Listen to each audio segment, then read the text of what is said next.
It's not polite.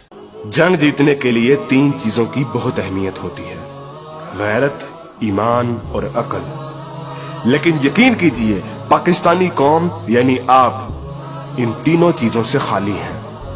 आज मैं आपको मायूस नहीं करूंगा, बल्कि आप लोगों को हकीकत दिखाऊंगा, आप लोगों को आईना दिखाऊंगा। आप लोग वो कौम है कि जिनके इंतहाई संगीन और परेशान कुन हालात में जब आपकी शहरत काटी जा रही थी, तब भी पाकिस्तान के यूट्यूब पर ट्रेंडिंग में ड्रामे और गाने थे।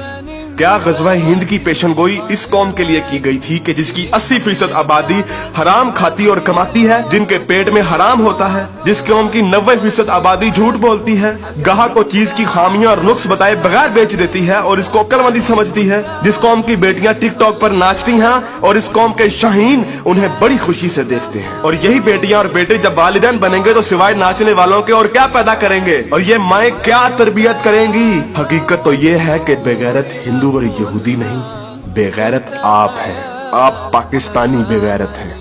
आप लोग वो कौम हैं जो वैसे तो सारा साल इमाम हुसैन के मुकद्दस नारे लगाती रहेगी, लेकिन जब वाकई में कश्मीर मैदान करबला बनेगा तो सारी कौम वही कूफा वाले बन जाएंगे जिन्होंने इमाम हुसैन से कहा था कि आप आए हम आपका साथ देंगे, लेकिन जब वक्त आया तो कोई अपने घर से नहीं निकला। फिर ये लोग तालिबान की मिसालें देते हैं कि तालिबान के पास कुछ भी नहीं था, कोई असबाब नहीं थे, लेकिन अल्लाह ने उन्हें फिर भी फतह दी। मुझे हैरत है कि ये किस मुंह से तालिबान की बात करते हैं। तालिबान को अल्लाह ने फतह दी थी तो उनकी गैरत, उनके ईमान, उनके तवक्कल, उनकी जिद्दोजहद, उनकी कुर्बानियों, उनके अज़म, उनके इस्तक़लाल और उनकी जिहाद की बिना पर।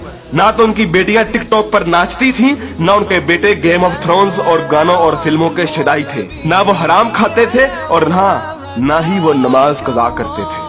कश्मीरी तो बेवकूफ है कि उन्होंने इस कौम से सारी उम्मीदें लगाई हुई हैं, जिस कौम के नौजवान मुजाहिद भी हैं और मुफ्ती भी हैं, लेकिन सिर्फ फेसबुक, ट्विटर और इंस्टाग्राम के। बल्कि लोग नौजवानों को और इस यूथ को बहुत सराहते हैं, कहते हैं कि ये पाकिस्तान का एसेट है, लेकिन मैं ये कहता हूँ कि ये नौजवान लानत है। इस वक्त पाकिस्तान की तकरीबन तमाम यूनिवर्सिटीज फहाशी, फहश गोई, गलाजत, नशा, इश्को माशूकी का अड्डा बनी हुई है। इन नौजवानों ने इस्लाम को मजाक बना दिया है। इन्हीं नौजवानों ने मॉडर्निज्म के नाम पे फहाशी और बेहयाई को रिवाज दिया है। हर लड़की आजकल टाइट्स पहन के फिरती है। इस्लाम और तहजीब का कोई नामो निशान ना यूनिवर्सिटीज में है ना कॉलेजेस में। आज के लड़के गर्लफ्रेंड बनाने और लड़कियां बॉयफ्रेंड बनाने को फख्र समझती हैं। इन्हीं नौजवानों में चर्च और सिगरेट एक फैशन बन चुका है। हॉलीवुड के गाने और फिल्में और खुसूसी तौर पे नेटफ्लिक्स आज फैशन, मॉडर्न और पढ़े लिखे होने की अलामत है। और फितने सिर्फ शहरी इलाकों में ही नहीं, देहात में अक्सर मसाजिद खाली पड़ी रहती हैं। बमुश्किल किसी मस्जिद में एक सबसे ज्यादा नमाजी होते हैं। और झूठ, शरीकेबाजी, बदला और फसाद जितना देहात में होता है उतना तो शहरों में भी नहीं होता। अक्सर कॉलेजेस और यूनिवर्सिटीज के असातिज़ा फहश किस्म की जुगतें लगाते हैं और बच्चों को बजाय अखलाकियात की तालीम देने के खुद बद अखलाकी की मिसाल बने होते हैं। और ऐसा क्यों ना हो जब टीचर 45 मिनट पढ़ाने के पैसे ले लेता है, लेकिन 20 मिनट पढ़ाता है और बाकी टाइम या तो मोबाइल पे गुजारता है या जुगतबाजी में या मजाक करने में। तो जब असातिज़ा तक के पेट में हराम की कमाई होगी तो वो क्या अखलाक सिखाएंगे। और सबसे बढ़कर हम जिन्स परस्ती और लौंडेबाजी पे पने हुए मजाक इस कदर आम हो चुके हैं, इस कदर आम हो चुके हैं कि सोशल मीडिया पर चलने वाले बिलावल भुट्टो और शेख रशीद की मीम्स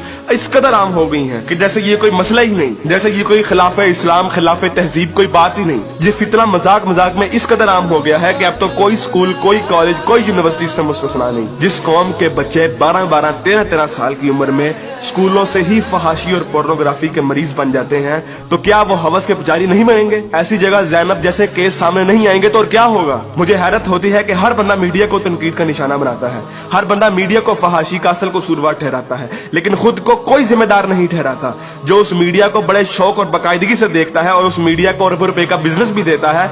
बल्कि टीवी और गाने तो इस कौम के लिए आज ऑक्सीजन बन गए हैं। आप अभी किसी नाई की दुकान पर चले जाएं, किसी दर्जी की दुकान पर चले जाएं, हत्ता कि किसी चिकची रक्षे को देख लें, सब जगह गाने और मुजरे चल रहे होंगे। तकरीबन हर बंदे के व्हाट्सएप के स्टेटस पर या तो कोई टिकटॉक की वीडियो या फिर गाने लगे होंगे। और सबसे बढ़कर बेशर्मी और हराम इस कौम में इस कदर सराहियत कर गया है कि अब तो नातों को भी म्यूजिक के बगैर नहीं सुनते, नातों तक के अंदर म्यूजिक लगा दिया गया है। हमारी कौम का तो मजदूर और गरीब बंदा भी उतना ही खबीस है कि जितना अमीर। हर बंदा हराम खाता और कमाता है, फर्क सिर्फ ये है कि कोई ज्यादा खाता है और कोई कम। मुझे बताइए कि कितने मजदूर और कितने गरीब लोग आप मस्जिद में देखते हैं? किसी बाजार में चले जाएं, मर्दों से कई गुना ज्यादा औरतें नजर आएंगी। औरत अब बाजार की जीनत बन चुकी है। इस इस्लामी मुआशरे में आज तक किसी को कुरान तर्जुमे से पढ़ने की तौफीक नहीं हुई। और अगर कोई पढ़ता है तो सिर्फ अपने मतलब के दलाइल ढूंढने के लिए। बरेलवी कुरान खोलते हैं तो ईद मिलादुन नबी को सही साबित करने के लिए। शिया कुरान खोलते हैं तो जुलूस और मातम को सही साबित करने के लिए। तबलीगी जमात वाले कुरान खोलते हैं तो सिर्फ तबलीग के दलाइल ढूंढने के लिए। औरतें कुरान खोलती हैं तो मर्दों को निगाहें नीची करने वाली आयत दिखाने के लिए, और मर्द कुरान खोलते हैं तो औरतों को पर्दा करने वाली आयत दिखाने के लिए। और बहुत सी अवाम तो ऐसी है कि जो सिर्फ और सिर्फ वजीफे करने के लिए कुरान खोलती है। यानी इन लोगों ने कुरान को अल्लाह की किताब नहीं बल्कि टेलीफोन डायरेक्टरी बना दिया है।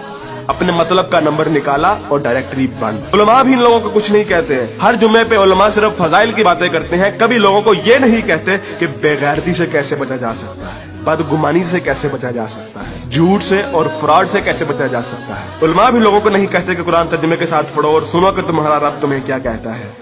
और यकीन कीजिए कि जब आप कुरान तर्जुमे के साथ पढ़ेंगे तो आपको अंदाजा होगा कि एक बार सुभान अल्लाह या 100 बार कलमा पढ़ने से जन्नत नहीं मिलनी। अमल करना पड़ता है, अमल। लेकिन हमारे मीठे मीठे उलमा और मुबल्लिग सिर्फ और सिर्फ मोहब्बतें बांटने पर जन्नतों का वीजा दे देते हैं। जिस मुल्क में दुनिया में सबसे ज्यादा ईद मिलादुन नबी मनाई जाती हो, मुहर्रम के जुलूस निकलते हो, तबलीगी जमात वाले तबलीग करते हो, वही मुल्क दुनिया में करप्शन और झूठ और हराम कमाने में सबसे आगे है। तुम लोग कुर्बानी के लिए जानवर भी लेते हो तो सिर्फ लोगों को दिखाने के लिए, अपना स्टेटस कायम करने के लिए। यकीन कीजिए असल गद्दार आप हैं। कायदे आजम अल्लामा इकबाल और 50 लाख शोहदा के लहू से गद्दारी की है आपने, पाकिस्तान से गद्दारी की है आपने, और सबसे बढ़कर अल्लाह और उसके रसूल से गद्दारी की है आपने। गज़वा उहद में जब सहाबा ने हुजूर अकरम सल्लल्लाहु अलैहि वसल्लम की एक छोटी सी नाफरमानी की थी तो उस छोटी सी नाफरमानी की बिना पर अल्लाह ने मुसलमानों को बहुत बड़ी शिकस्त दी। हालांकि वो सहाबा थे और अल्लाह के रसूल भी उनमें मौजूद थे। लेकिन आज आप लोग ये कहते हैं कि अगर जंग हुई तो आसमान से फरिश्ते उतरेंगे कतार अंदर कतार। तो पहले अपने अमाल और अपनी औकात देखिए और फिर बात कीजिए। ऐन मुमकिन है कि आप लोगों को इस तकरीर का कोई असर ना हो, क्योंकि जिस पेट में हराम, जबान पे झूठ, कानों में गाने और आंखों में हवस भरी हो, उन दिलों पर हक की बात असर नहीं करती। मैंने कभी इतनी बदतमीजी और सख्त अल्फाज से बात नहीं करनी थी, लेकिन यकीन कीजिए मैं बहुत मजबूर हूँ साफ साफ अल्फाज में अपनी कौम को उनकी हैसियत दिखाने के लिए कि असल में बदनामी के जिम्मेदार आप लोग खुद हैं, कि असल में जलालत आप लोगों ने खुद खरीदी है। ना तो आप कुरान के मोमिन हैं, ना इकबाल के शाहीन।